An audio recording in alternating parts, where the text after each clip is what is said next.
நம்ம முன்னோர்கள் வந்து இலையில உப்பு வைக்கிற ஒரு பழக்கம் இருக்குது தெரியுங்களா? எதுக்கு தெரியுங்க நம்ம முன்னோர்கள் இலையில உப்பு வச்சுருக்காங்க?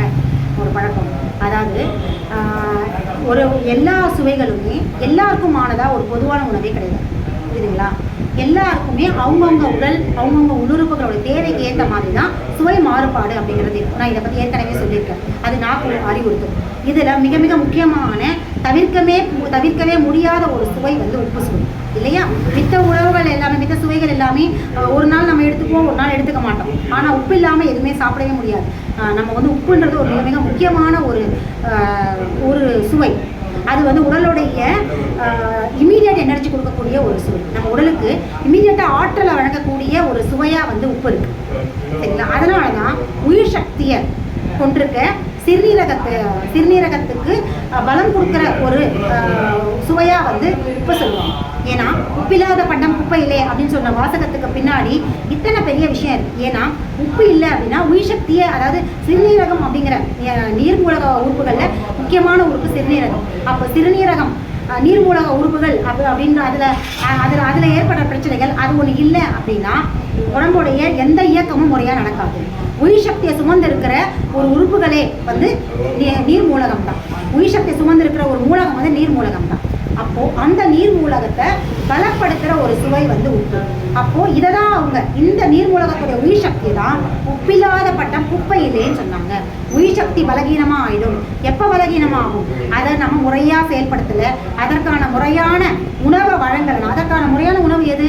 உப்பு. அதை சரியான விகிதத்தில் கொடுக்கலன்னா நம்ம என்ன குப்பையில் சமமாக தான் போவோம். உயிர் சக்தியை இழந்து நம்ம குப்பைக்கு போவோன்றதை தான் நம்ம முன்னோர்கள் ரொம்ப அழகாக அறிவித்திருக்காங்க. அப்போது உப்பு அப்படிங்கிறது இந்த உடலுக்கு மிகச்சரியாக கொடுக்கணும். கூடுதலாகவும் கொடுக்கக்கூடாது, குறைவாகவும் கொடுக்கக்கூடாது, ரெண்டுமே.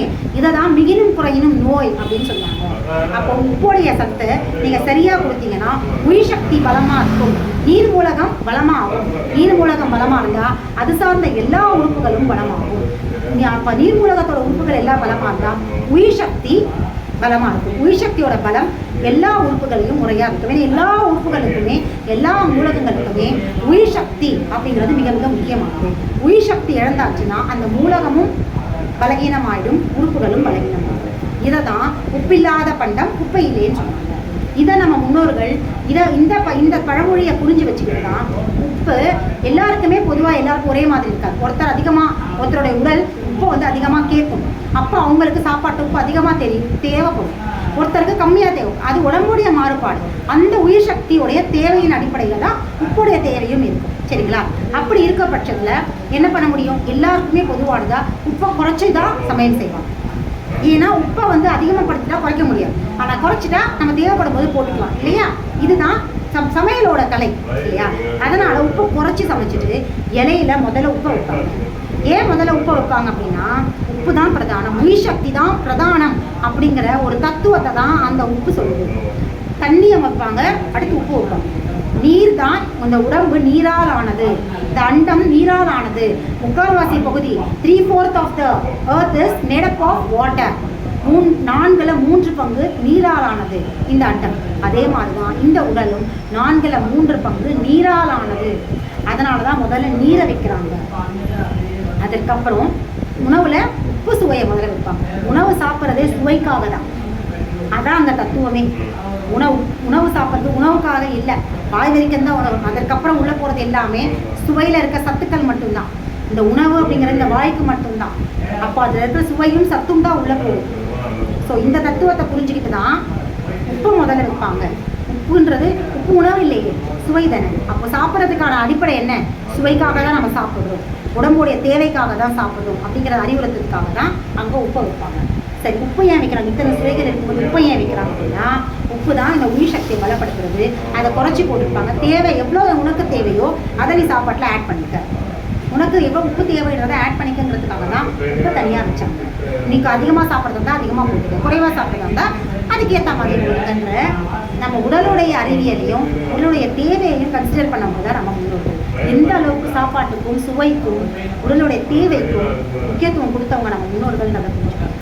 ஒவ்வொரு விஷயத்துக்கு பின்னாடியும் தத்துவங்கள், உடல் தத்துவங்கள் நிரம்பியிருக்கு. சும்மா போகிற போக்கில் நம்மள மாதிரிலாம் பேச மாட்டாங்க. நம்ம இன்னைக்கு குப்பை மாதிரி பேசிக்கிட்டு இருக்கோம். நிறைய பேசுகிறோம், அதில் ஒன்றுமே இருக்காது. தேவையில்லாமல் பேசுகிறோம், தேவையில்லாமல் சண்டை போடுறோம், தேவையில்லாமல் புரணி பேசிக்கிட்டு இருக்கோம். நம்ம முன்னோர்கள் தேவையில்லாமல் பேச மாட்டாங்க, தேவைக்கு பேசுவோம். அவங்க பேச ஒவ்வொரு வார்த்தைக்கு பின்னாடியும் நீதி போதனை இருக்கும், உடல் அறிவியல் இருக்கும், இயற்கை புரிதல் இருக்கும், மனித வாழ்வியல் நெறிமுறை இருக்கும், எப்படி வாழணும் அப்படிங்கிற தத்துவம் சொல்லியிருப்பாங்க. இந்த பிரபஞ்சத்துடைய எல்லா அடிப்படை விஷயங்களை பற்றி சொல்லாமல் அவங்க பேச்சு இருக்கா. அதனால தான் குடும்பத்தில் பெரியவங்கன்னு இருப்பாங்க.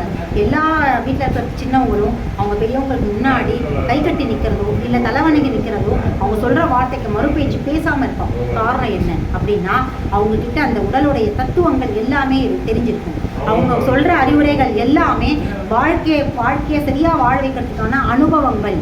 இது எல்லாமே இயற்கை கிட்ட வந்து கற்று வச்சுக்கிட்டு அவங்க எப்படி வாழ்ந்த அத்தனை காலங்கள் வாழ்க்கையில் அவ்வளோ நல்லா இருந்தாங்களோ அதை பற்றின அறிவுறுத்தல் எல்லாத்தையுமே தங்களுடைய பேச்சின் வழியாகவும் தங்களுடைய என்ன சொல்ல வராங்க, ஒரு விஷயத்த சொல்ல வராங்கன்னா அதுக்கு பின்னாடி வாழ்வியல் தத்துவத்தை ஒழிச்சு வச்சோ இல்லை நேரடியாகவோ சொல்லுவாங்க. அத்தனை பெரிய தீர்க்கதரிசிகள் தான் நம்ம வீட்டில் இருந்து.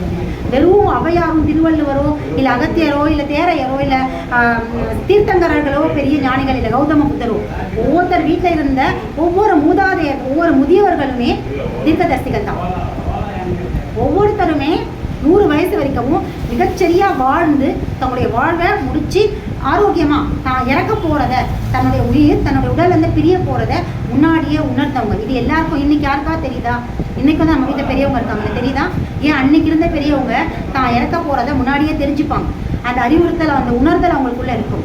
குடும்பத்தில் இருக்கவங்க யாரையாவது கூப்பிட்டு என்னுடைய பேரன் பேத்தியெல்லாம் வர சொல்லுமா, நான் பார்க்கணும் போல இருக்குது, ஏதோ மனசு சரியில்லை, நான் இன்னும் கொஞ்ச நாள் தான் இருப்பேன், நான் சீக்கிரம் வந்து இந்த உலகத்தை விட்டு போயிடுவேன் அப்படின்றத தன்னுடைய இறப்பை சொல்லிட்டு இறந்துருக்காங்க.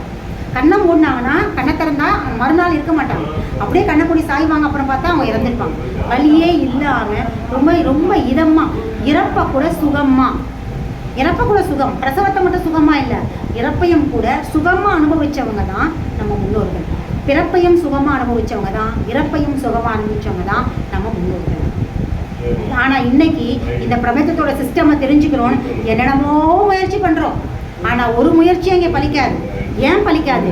உன்னுடைய அறிவுக்கு அப்பாற்பட்டது.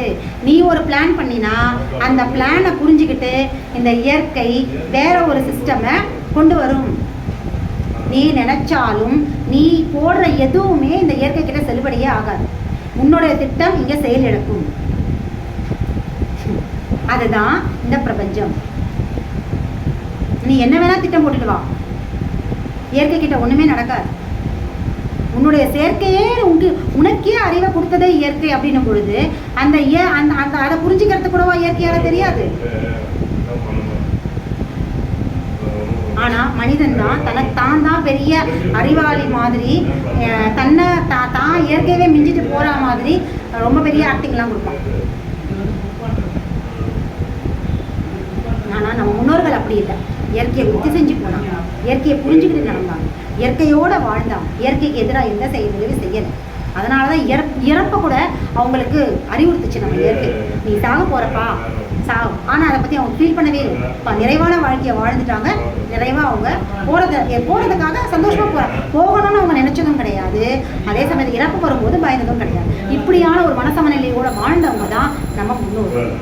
இறப்பை எதிர்பார்க்கவும் இல்லை, வந்த இறப்பை தடுக்கவும் இல்லை. ஆனால் இன்னைக்கு மரணம் மகா ரணத்தில் தான் போகும். ஐசியூவில் ஏகப்பட்ட சொந்தக்காரங்களை கூட பார்க்காம, பெத்த குழந்தைங்களை பார்க்காம வெறும் மிஷின்களோட சாகிற நிலைமை இன்னைக்கு. காரணம் யாரு? மருத்துவ மோகம், நம்மளுடைய பயம். அந்த மருத்துவத்தை பின்னாடி அந்த கடிவாளம் மாதிரி இன்னும் ஆங்கில மருத்துவத்தையே பிடிச்சின்னு சுற்றுறோம் இல்லையா? அதுதான் இன்னைக்கு நம்மளுடைய இறப்பை மனிதர்கள் கூட இல்லாமல் மிஷின்கள் கூட வச்சிருச்சு. ஏன்னா நீ மனிதனை நம்பலை, மிஷினை தானே நம்புற. உன் உடலை நம்பலை, உயிர் உள்ள உடலை நம்பாமல் நீ மிஷினில் சொல்கிறதெல்லாம் நம்பிக்கிட்டு இருக்க. அதனால தான் உன்னுடைய இறப்பு மிஷின்கள் கூட இருக்குது, மனிதர்கள் கூட இல்லை. கொரோனாவில் அத்தனை ஆயிரம் பேர் வெறும் அந்த அந்த என்ன சொல்கிற ஐசியூலையும் எமர்ஜென்சி வார்ட்லையும் அந்த மருத்துவர்களுடைய கவசங்களை முகம் கூட பார்க்கல. கவசங்கள் கூடயே நிறைய பேர் எல்லாரும் மாஸ்க்கு, அப்புறம் வந்து டாக்டர்ஸே ஃபுல்லாக அந்த என்ன சொல்கிறது அந்த ப்ளூ கலரில் அந்த ட்ரெஸ்ஸு இல்லையா, கொரோனா ட்ரெஸ் இப்படி தான். அப்போ மனிதர்கள் முகத்தையே பார்க்காம இறந்தாங்களே. இதுக்கு பின்னாடி இருக்கிறது என்ன தெரியுமா?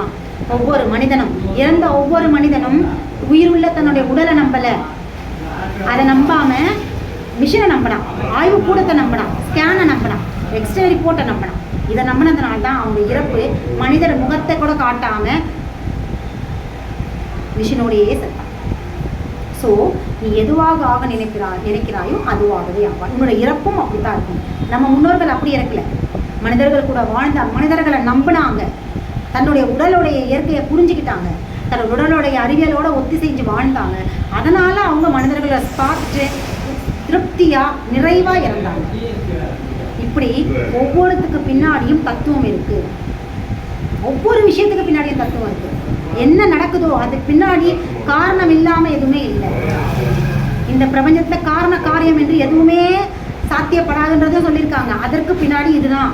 ஒவ்வொரு விஷயமும் நடக்கிறதுக்கு பின்னாடி ஒரு தத்துவம், ஒரு நம்மளுடைய வினை தான். தத்துவம் ஒரு பக்கம், அது பிரபஞ்சத்துடைய கோட்பாடு. வினை நம்ம செய்யறதுக்கான வினை, ரெண்டுமே ஒளிஞ்சிருக்கிறது தான் நம்மளுடைய ஒவ்வொரு செயல்பாடுகள். இது பிரபஞ்சத்தோட சிஸ்டம். தொடர்ந்து நம்ம இன்னும் நிறைய விஷயங்கள் பேசுவோம்.